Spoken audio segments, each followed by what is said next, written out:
Class first year mathematics chapter number 14। इस chapter का name है solution of trigonometric equations. Trigonometric equations का solution find करना है। तो सबसे पहले हम देखते हैं कि ट्रिग्नोमेट्रिक इक्वेशन क्या है। उससे पहले हम ट्रिग्नोमेट्रिक फंक्शंस की बात कर लेते हैं।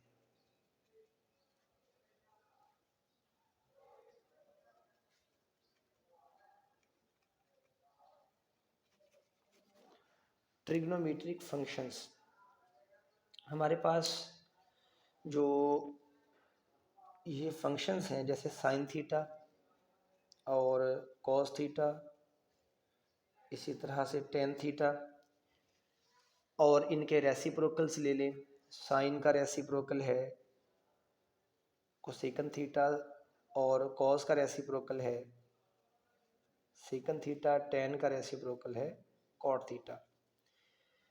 ये जो हमारे पास फंक्शंस हैं इनको हम बोलते हैं trigonometric functions. Sine, cos, tan और इनका रेसिप्रोकल सेकंड, कोसेकंड और कॉट, ये सारे ट्रिग्नोमेट्रिक फंक्शंस कहलाते हैं। यहाँ पे sine theta, cos theta, tan theta, cosecant, secant, cot, ये सब ट्रिग्नोमेट्रिक फंक्शंस कहलाते हैं। यहाँ पे जो सेकंड थीटा है, थीटा की जगह पे कोई और सिंबल भी आ सकता है। जैसे हम यहाँ पे सेकंड एक्स भी लिख सकते हैं, साइन एक्स भी लिख सकते हैं। कॉस हम थीटा सिंबल की जगह पे कोई और वाई भी लिख सकते हैं। तो यहाँ ये जो कॉस, साइन, टेन है, ये ट्रिग्नोमेट्रिक फंक्शंस हैं, और आगे थीटा या एक्स या एनीथिंग एल्स जो लिखा हो वो इनके अंदर इस्तेमाल होने वाले एंगल्स हैं जिनके लिहाज से इनकी वैल्यूज़ आती हैं। अब ट्रिग्नोमेट्रिक इक्वेशन क्या है, हम इस पे बात करते हैं। कोई भी ऐसी इक्वेशन जिसमें इन ट्रिग्नोमेट्रिक फंक्शन में से कोई भी फंक्शन शामिल हो। मिसाल के तौर पे मैं यहाँ पे एक इक्वेशन लिखता हूँ, sine theta is equal to 1/2। Equation में ये इक्वल का साइन होता है तो ये इक्वेशन है, तो इसमें साइन यानी ट्रिग्नोमेट्रिक फंक्शन आ गया तो ये एक ट्रिग्नोमेट्रिक इक्वेशन है। इसी तरह से हम टेन में लिख सकते हैं, tan y is equal to 5/3। कोई भी वैल्यू आ सकती है, तो ये ट्रिग्नोमेट्रिक इक्वेशन है। यहाँ तो मैंने एक रैंडम वैल्यू लिख ली, लेकिन वैल्यू इस तरह से आएगी कि जो पॉसिबिलिटी है इनकी, इन ट्रिग्नोमेट्रिक फंक्शन की वैल्यूज़ की एक रेंज होती है, जो हम चैप्टर नंबर 13 में पढ़ चुके हैं। इन ट्रिग्नोमेट्रिक फंक्शन में से इंडिविजुअली एक एक फंक्शन भी आ सकता है इक्वेशन में, या इनका कम्बिनेशन भी हो सकता है। सम की सूरत में भी हो सकते हैं। मिसाल के तौर पे sine square theta plus cos square theta is equal to x, आगे कुछ और भी लिख दें। इसी तरह से ये ट्रिग्नोमेट्रिक फंक्शंस मल्टीप्लिकेशन में भी आ सकते हैं, sine theta cos theta is equal to 1। तो किसी भी तरह से प्लस में, माइनस में, मल्टीप्लिकेशन में अगर ट्रिग्नोमेट्रिक फंक्शंस किसी इक्वेशन में आ जाते हैं तो उसको हम ट्रिग्नोमेट्रिक इक्वेशन का नाम देते हैं। अब इस ट्रिग्नोमेट्रिक इक्वेशन के सॉल्यूशन की बात करते हैं।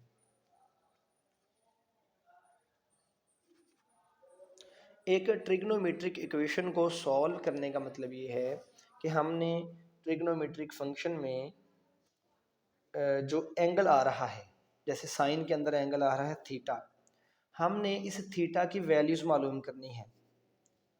ठीक है, हम इसको लिख देते हैं,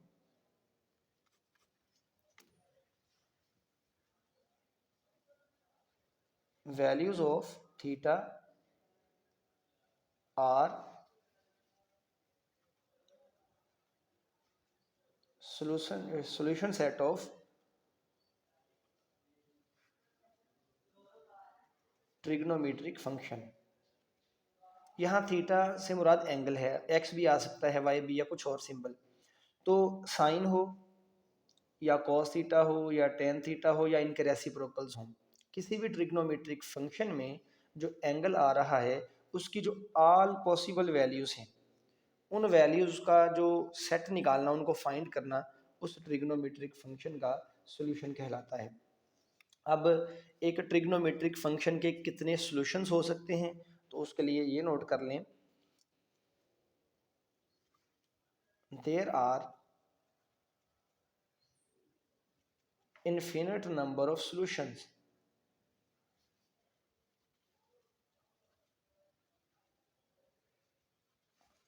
of trigonometric functions।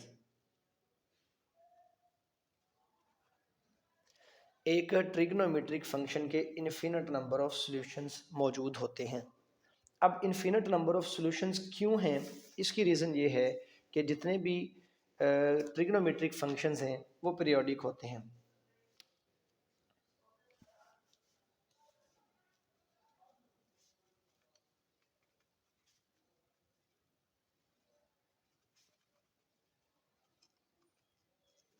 All trigonometric functions are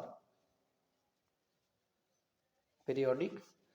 तो उनके पीरियोडिक होने की वजह से इन्फिनिट नंबर ऑफ सॉल्यूशंस मौजूद हैं। कि इन्फिनिट नंबर का मतलब है लामहदूद, बहुत सारे सॉल्यूशन सेट्स मौजूद हैं, बहुत सारे ऐसे एंगल्स हैं जिनके ऊपर हमें ट्रिग्नोमेट्रिक फंक्शन जो है वो सेम रिजल्ट, सेम वैल्यूज़ दे सकता है।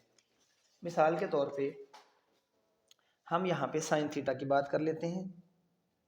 साइन थीटा जो है ये एक पीरियोडिक फंक्शन है और इसका जो पीरियड है उसकी वैल्यू है 2 पाई। पीरियड का मतलब ये है कि इस एंगल के बाद साइन थीटा के अंदर अगर एंगल जो भी है उसमें इतना एंगल ऐड करें, इतने एंगल के बाद साइन की वैल्यूज रिपीट होती हैं। मिसाल के तौर पे हम यहाँ पे फ़र्ज़ करने लिखते हैं कि साइन थीटा की वैल्यू जो है वो 0 है, आंसर 0 आ रहा है, जो भी एंगल है यहाँ पे उस पर आंसर 0 आता है। तो इस एंगल थीटा में साइन का जो पीरियड है 2 पाई, उतना एंगल ऐड करें, इतना एंगल मज़ीद ऐड करने के बाद भी आंसर 0 ही रहेगा। आप इसको चेक भी कर सकते हैं कैलकुलेटर से, या वैसे भी आपको चीज़ें याद हों। मिसाल के तौर पर मैं लिखता हूँ साइन 0 डिग्री पे साइन का आंसर है 0। तो अगर मैं साइन में 0 डिग्री में प्लस कर दूं, ऐड कर दूं 2 पाई, तो इसका आंसर फिर से आ जाएगा 0। इसी तरह से हम इसमें ऐसे भी चेक कर सकते हैं साइन पाई/2, साइन 90 पे आंसर आता है 1। अगर हम इसमें एंगल 2 पाई ऐड कर दें, पाई/2 प्लस 2 पाई, तो आप देखेंगे कि फिर आंसर आता है 1।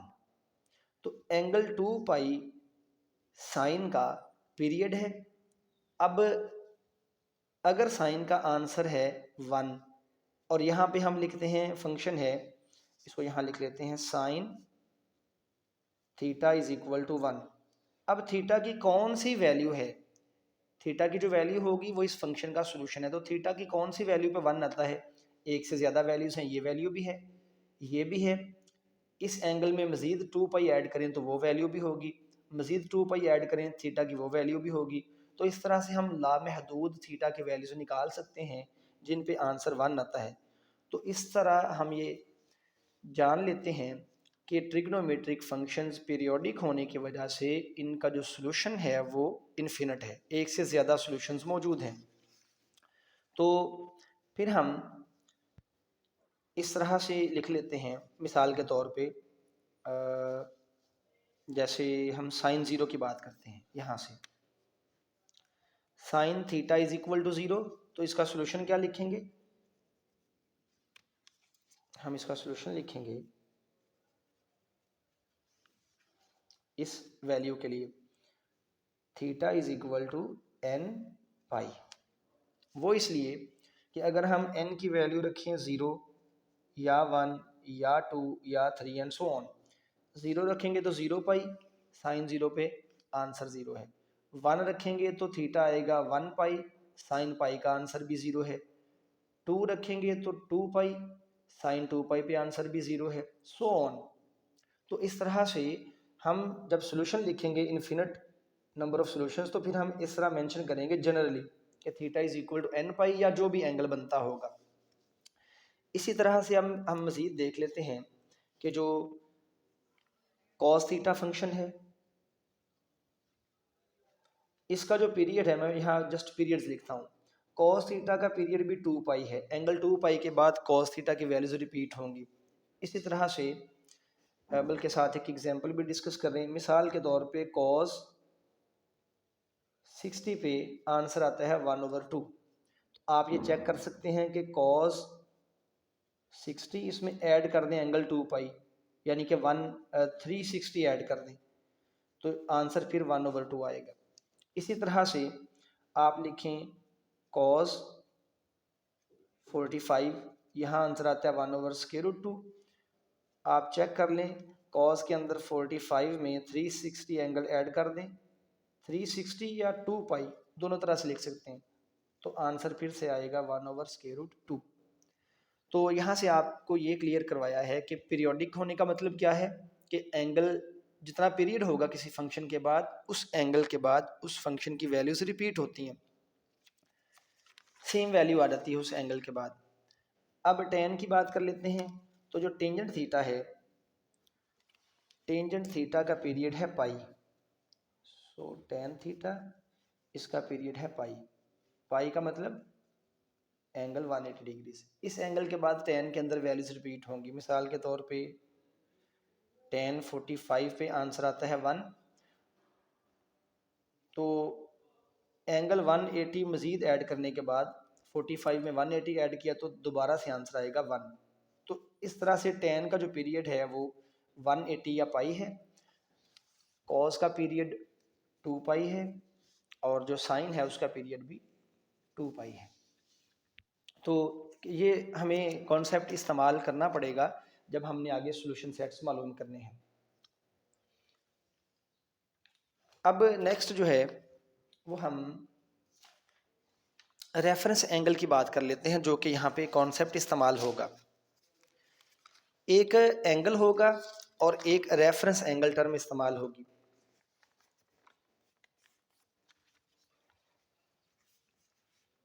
हम यहाँ पे ये क्वाड्रेंट्स बना लेते हैं। ये सपोज करें जी रेक्टेंगुलर कोऑर्डिनेट सिस्टम है, इसमें ये जो साइड है ये एक्स एक्सिस है, ये ओरिजिन है जहाँ पे दोनों लाइंस इंटरसेक्ट करती हैं, ये नेगेटिव एक्स एक्सिस है, ये पॉजिटिव एक्स एक्सिस है, इसको हम वाई एक्सिस का नाम दे देते हैं, और ये जो नीचे वाली साइड है इसको नेगेटिव वाई एक्सिस। इस ट्रिग्नोमेट्रिक फंक्शन में, इस रेक्टेंगुलर कोऑर्डिनेट सिस्टम में, अगर जो रेफरेंस एंगल की आर्म है, अगर जो हमारा एंगल है वो पहले क्वाड्रेंट में बन रहा हो, एंगल हमने मेजर करना है एक्स एक्सिस के साथ। अगर एंगल बनाने वाली आर्म फर्स्ट क्वाड्रेंट में हो तो यहाँ से हम एक्स एक्सिस से यहाँ तक एंगल मेजर करेंगे, वो एंगल को बोलेंगे थीटा। ये जो थीटा एंगल है ये हमारे ट्रिग्नोमेट्रिक फंक्शन का एंगल है, वो जो वैल्यू दे रहा होगा उसके मुताबिक, और यही रेफरेंस एंगल है। यहाँ पे हम बात करते हैं रेफरेंस एंगल की।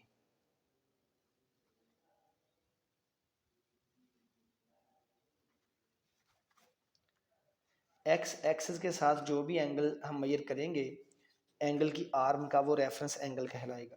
अगर हमारा जो फंक्शन है वो सेकंड क्वाड्रेंट में है सपोज यहाँ पे, तो एंगल की जो आर्म है वो सेकंड क्वाड्रेंट में होगी। अब यहाँ भी हमने इस एक्स एक्सिस के साथ एंगल मेजर करना है। हम जो करीब तरीन एक्स एक्सिस होगा आर्म के, वहाँ से एंगल मेजर करेंगे, तो यहाँ पे इस आर्म तक एंगल बनता है। जो भी एंगल बनेगा उसको हम बोलेंगे रेफरेंस एंगल थीटा आर।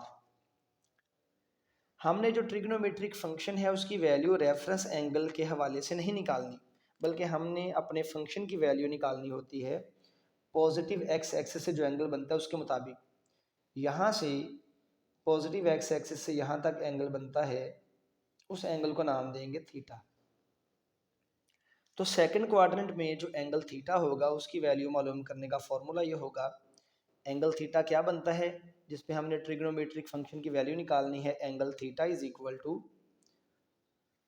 यहाँ से यहाँ तक, इस लाइन तक टोटल एंगल बनता है 180, पॉजिटिव एक्स से नेगेटिव एक्स तक, ये टोटल एंगल 180 है।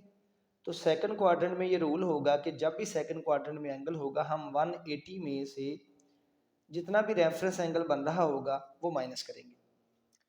ये टोटल एंगल 180, उस 180 में से ये जो एक्स एक्सिस के करीब तरीन आर्म का एंगल बनता है वो एंगल माइनस करेंगे।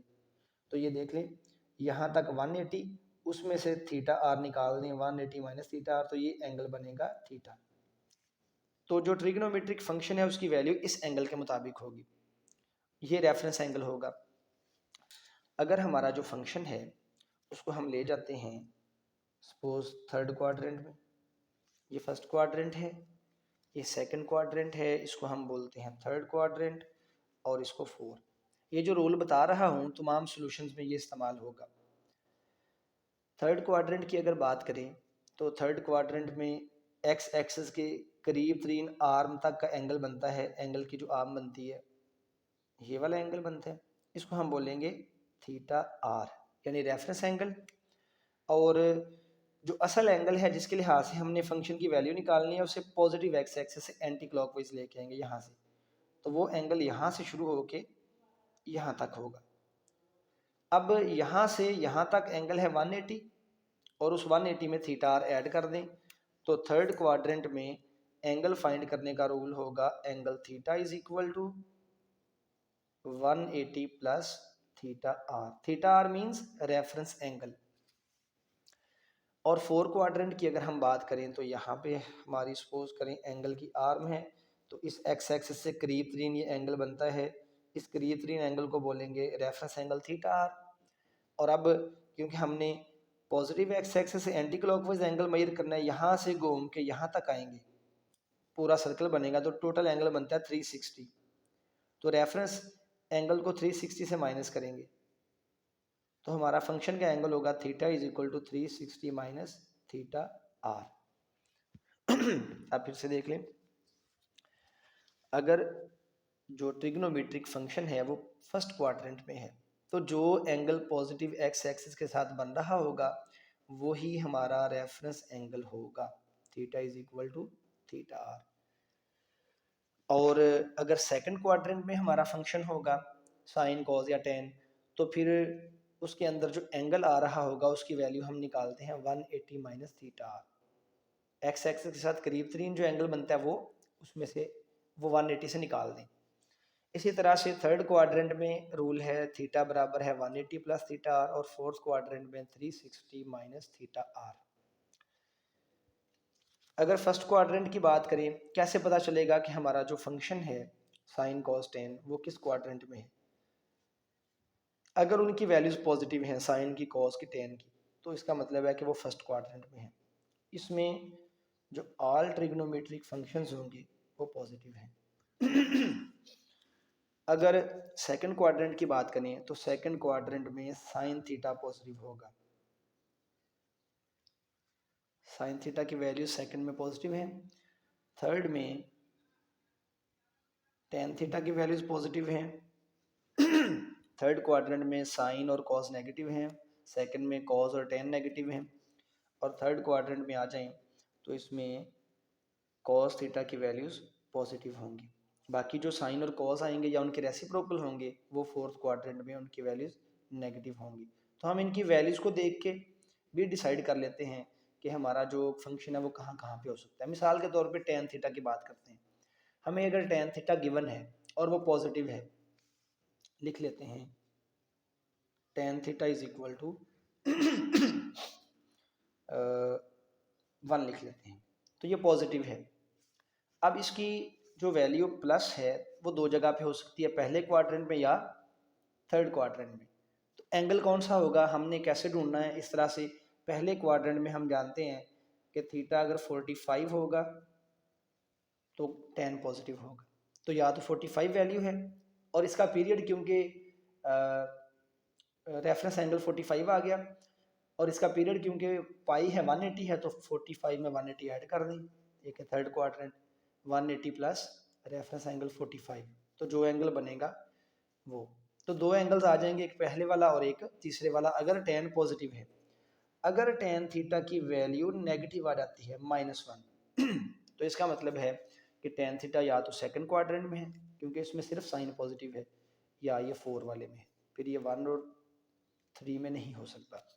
तो इस तरह से हम क्वाड्रेंट का डिसाइड करते हैं, एंगल का डिसाइड करते हैं, और रेफरेंस एंगल जो है उसका भी हम देखते हैं इस वैल्यू से। तो ये जब हम आगे सॉल्यूशंस करेंगे, सॉल्व करेंगे इक्वेशंस को, तो वहाँ भी हम देख लेंगे कि कैसे रेफरेंस एंगल को देखना है और किस तरह से आंसर हमने निकालने हैं। सो अब इसके बाद अगले लेक्चर से, अगली वीडियो से मैं चैप्टर नंबर 14 जो है उसके क्वेश्चंस को सॉल्व करूँगा।